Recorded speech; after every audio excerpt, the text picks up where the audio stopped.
You know, I grew up in church just like most everybody here in the South did before, but that was before sin took over.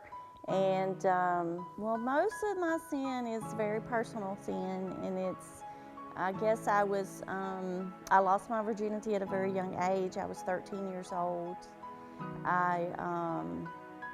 It kind of went, downhill from there. It's like I was always seeking for something, seeking for love or for affection, but from all the wrong places. And as I got older, teenage years, there was drinking involved, there was drugs, there was, more sexual activity because, again, I was always seeking for something to fill that void that only God can fill. I mean, and it's always there, and I think he puts that there. I know he puts that there for us to seek for him, but you have to seek in the right direction. You have to seek for godly things and not worldly things. But I go on in that same cycle of drinking here, sexual activity. I got pregnant at the age of 19, unwed. I moved to Atlanta and had the baby and came back here, and it's almost like I started right back in that same cycle. And I got married, I guess I was 21, 22, for the wrong reasons. I was looking for a father for my child, and we were young and incompatible in every way, and that only lasted for about a year. And then I met my husband now. We've been together for 25 years. He was a godsend to me because it stopped that whole way of life for me. It's definitely not been perfect, but 25 years, 26 years together total has been our life together. We have 3 kids, I have 3 grandchildren, but yet still at our early years of marriage, I still was not saved.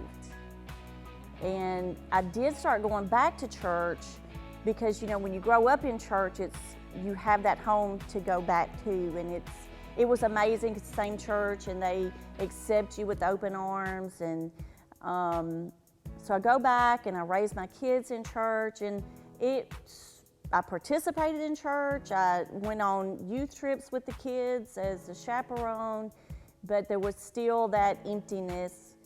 And I guess it wasn't until I was in my early 30s, I have a terrible memory, so I don't know the exact date, but there was a revival at Brighton High School in the gym, and it was shortly after the school was built. And Brother Harold Hunter was the pastor, and he preached a sermon on peace, and it was like there was nobody else in the room that he was speaking directly to me.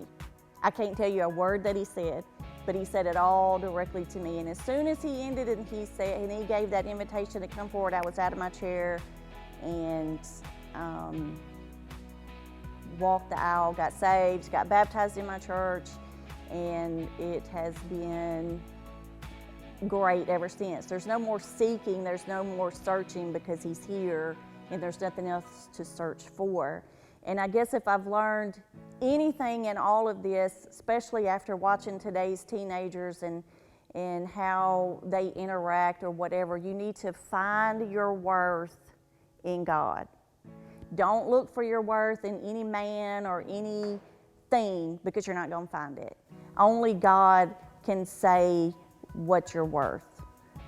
You find your self-esteem in God. I always had low self-esteem and still do, and I fight that every day, because once Satan knows your weakness, he will play to it, and he will keep you saying, you're not good enough, you're not skinny enough, you're not smart enough, you're not whatever enough, but you're always enough for God. You're always enough for God, and I thank God that he stands in the gap for me and takes care of me now, and I just want everybody to know, find your worth in God.